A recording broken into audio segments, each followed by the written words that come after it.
Hooney, what were you thinking, going out by yourself? Don't you know how dangerous it is?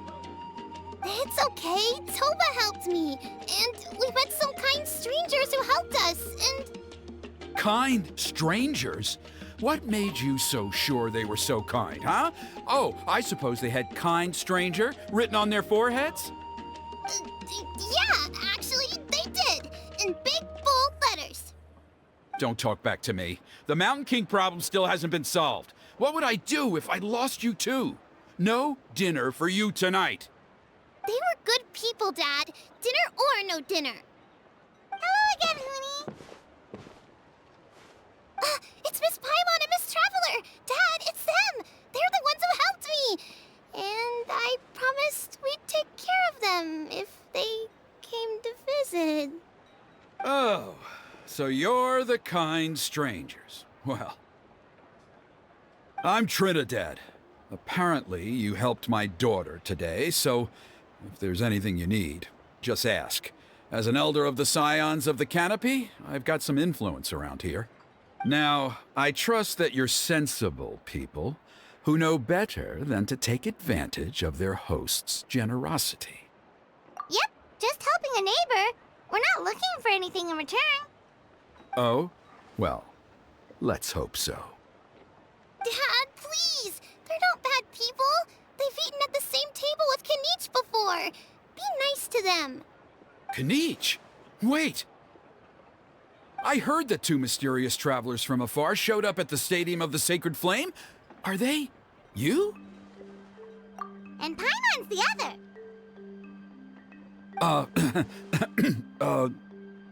I do apologize. A lot's been going on in our tribe lately, and I suppose the pressure must be getting to me. I can't believe I was so rude to you.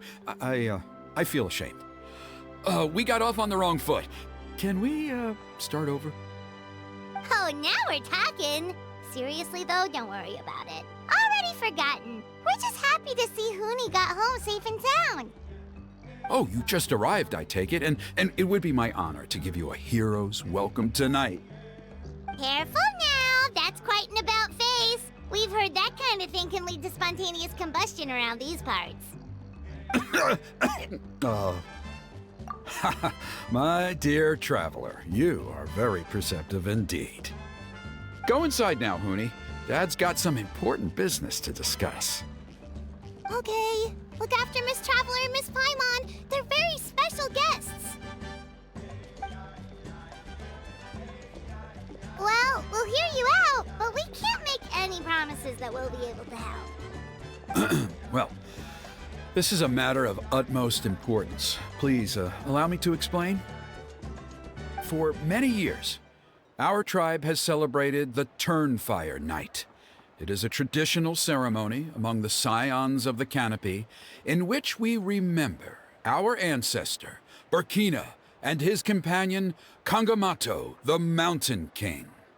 Burkina was a hero who bore the ancient name Malipo, and Kangamato was a powerful Yupanqui warrior. Together, they fought against the Abyss. They were victorious, but it came at a great cost. Burkina paid with his life. The Mountain King survived, but was contaminated by the Abyss, and he remains in hibernation to this day. Normally, Yupanqui never live longer than a century. It is possible that the Abyssal power is responsible for his unnaturally long lifespan. Oh, that's right. The Mountain King is a living symbol of our glory, but even this glory comes at a price. The abyssal power inside him is highly sensitive, and when it is disturbed, he awakens and flies into a blind rage, attacking anything that moves. So, besides the ceremony, another important part of Turnfire Night each year is cleansing the abyssal power inside the Mountain King so that he will remain sound asleep. However, Abyss-related incidents have been on the rise in that land lately, as I'm sure you're both aware. As a result, it has become increasingly difficult to keep the Mountain King in hibernation. Only 5 months have passed since the last Turnfire Night, and he's already showing signs of instability. As Has he woken up again? He has. We managed to contain the situation by performing a makeshift ceremony right away, but it was a close call. He could reawaken at any moment. Also, he attacked and wounded my companion, Nana, during the ceremony. She became contaminated by the Abyss as a result, and... We heard. Such a tragedy. We're really sorry for your loss. Yes, and Nana wasn't the first. Anyway, right now we're preparing for an exceptional Turnfire night ceremony, and we need to find a suitable flame bearer. From what I've heard about your adventures, I believe you would be perfect for the role. Of course. Plus, he's a bona fide hero who inherited the Malipo name. Oh, you mean Kinich? Yes, he's the one. A hero, worth his weight in gold. And unfortunately for us, he's all too aware of that. No prizes for guessing what he said when I asked him to host a Turnfire night outside of the annual schedule. An exceptional ceremony? Oh, I'll have to charge an exceptional price. I swear, no other concept exists in that boy's brain. I'm not the one to usually talk about people behind their backs, but I'm convinced the Wyab got hit on the head and took a wrong turn the day it chose to give that ancient name to him. I mean, have you ever heard of a hero whose mantra is, "What's your asking price?" Oh, and don't get me started on that insufferable Ahau he hangs around with. Thinks he's God's gift to mankind. Pompous fool. Yeah, Paimon has to agree on that last part. Anyway, the fact is, the ceremony can just as easily be done without him as long as we can find someone else. And besides, you two seem like much better candidates. So, what do you think? Well, there's only a few days left before the ceremony. We can't afford to waste what little time we have on negotiating with him. No, I much prefer if you would consider taking his place. Wonderful! I can't thank you enough. Huni was right about you. You have kindness in your hearts. Come with me to the other side of the mountain. I'll bring you up to speed on each step of the ceremony. As experienced warriors, I'm sure you'll pick it up in no time.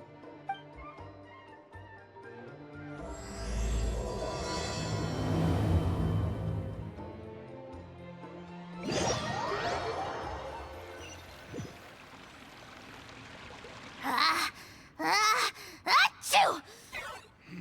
Curses! Who dares insult the great Kahul Ahau behind his back? Oh, great Kahul Ahau, bless you. Shut your filthy mouth, worm of the abyss! Your putrid words defile the air we breathe. You make the almighty Dragon Lord, Kahul Ahau, sick to the stomach!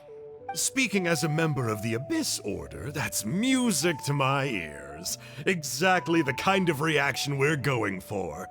But on a personal level, I gotta say, it's pretty hurtful. Ugh, never have we heard such brazen blustering from someone who is inches from death! Up yours, Four Eyes! We spit in your face! Okay, well, that I am at a loss to explain. How do I manage to stay so chirpy and cheerful? I can only guess it's some kind of powerful magic. But I digress. Mr. Kinich, I admit it, you, sir, are a legendary hunter. Still, the only reason you caught me is that I was reluctant to run away. You see, I'm very interested in the lore of your tribe. Okay. Is that it? Kay? Aren't you intrigued to know what it is about you guys that prompted a visit from the Abyss?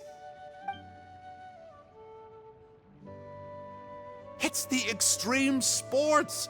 The other day, I narrowly avoided getting hit by a very brave soul who just leaped off a cliff. I think you call it bungee jumping? Anyway, I was very impressed. That is what I call embracing the spirit of adventure. Look, I even did a painting inspired by the bravery and freedom of the Scions of the Canopy. You scum-sucking swine! I swear, if you go bungee jumping, it'll be without a rope! Head first off the tallest cliff, with a band of hunters on your tail, and nowhere left to run, and a bottomless cesspit been waiting for you on the ground. You say that, but I get the sense that Mr. Kinich isn't planning to take my life right now. On top of that, I'm tired of spying on you from afar. So why don't we just negotiate a comfortable operating distance that works for both of us? I've heard that the most important thing in human relationships is to respect each other's boundaries. What do you say, Mr. Kinich? Or you could tell me what it is you're really after. What? And then I'll name my price.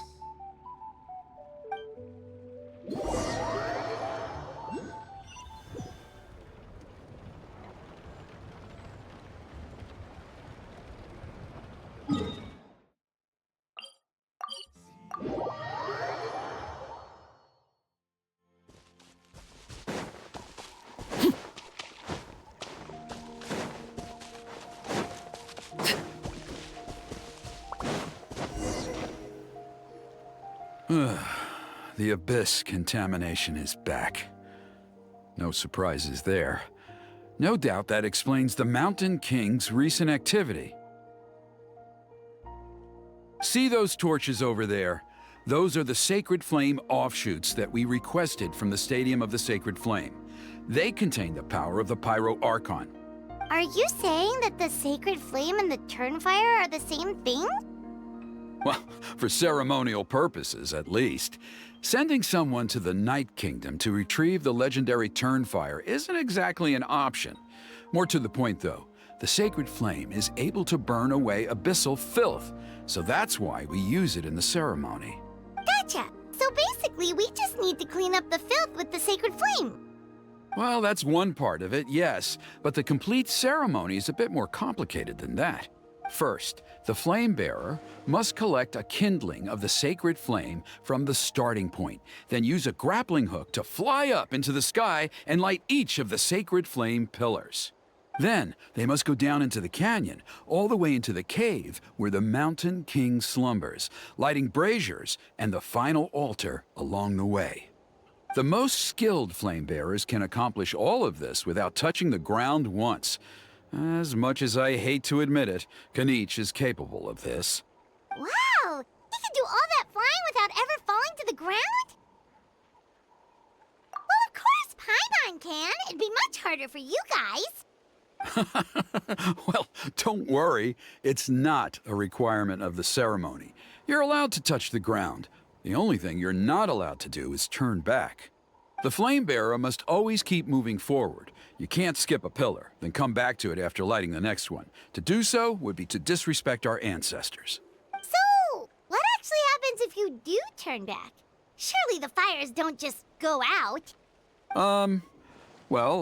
If you're not careful, you might get burned. What about today then? Does the same rule apply? Oh no, don't worry. Today is just a practice. The order doesn't matter. You just need to take the sacred flame, cleanse the filth, then go light all the braziers. Are you ready? I'll repeat all the key points again. Gather the kindling, cleanse the filth, and light all the braziers. I'll wait for you at the end.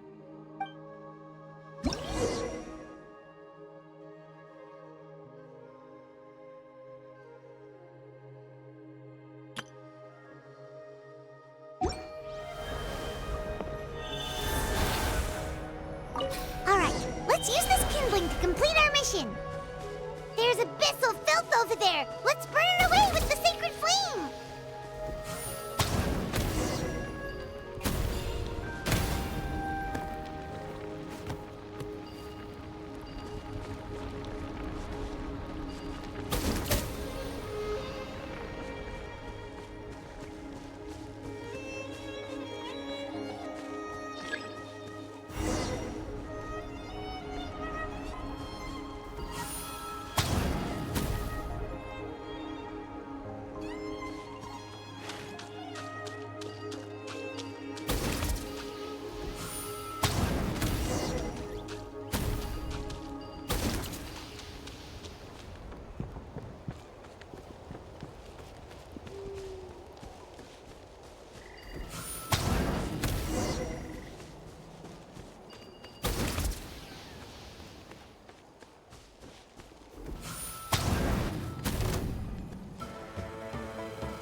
Should be all the braziers. Let's regroup with Trinidad.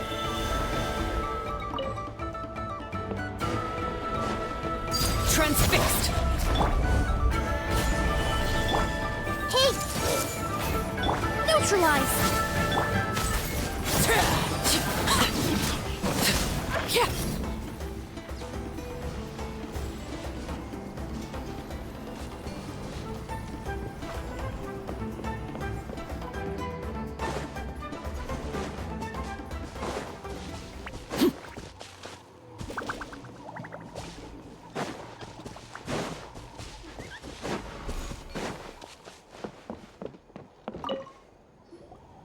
I knew I was right about you. You have outperformed all of the other previous candidates. If there was an ancient name for outstanding flame bearers, I'm sure the Wyab would consider you for the honor. Yeah! Although it would probably take Paimon quite a bit longer. All right, now there's still a few days left until the ceremony, and I should probably get back so I can inform the chief and the other elders that I have found the flame bearer we need. Oh, you mean they've still got to sign off on it? Some of them are still hoping we can come to an agreement with Kanich, but that's only because they haven't seen you in action. Still, I'm the one responsible for securing a flame bearer, and my recommendation is you. Just for Paimon's own peace of mind, are you sure it's not going to be a problem having Outlanders take on such an important role in your ceremony? See that place over there? There was a time, long before the age of Burkina and the Mountain King, when we, Scions of the Canopy, called that our home. After a period of upheaval, our ancestors were forced to move away. Now, it has become a place where our youths go to develop courage and kindle a spirit of adventure. If we fail to keep the threat posed by the Mountain King at bay, it might not be long before we have to move again and find a new home. So, to answer your question, I think everyone will agree that you are the right choice. Fair enough. Desperate times call for desperate measures. I'll need you to drop by my place at some point before the ceremony, if that's all right. There are still a few final details that we need to discuss. Okay, see you later then. You have my gratitude. We've helped out with a lot of other local festivals before, but this one feels a little different. Anyway, let's take a break before heading back to Trinidad's place.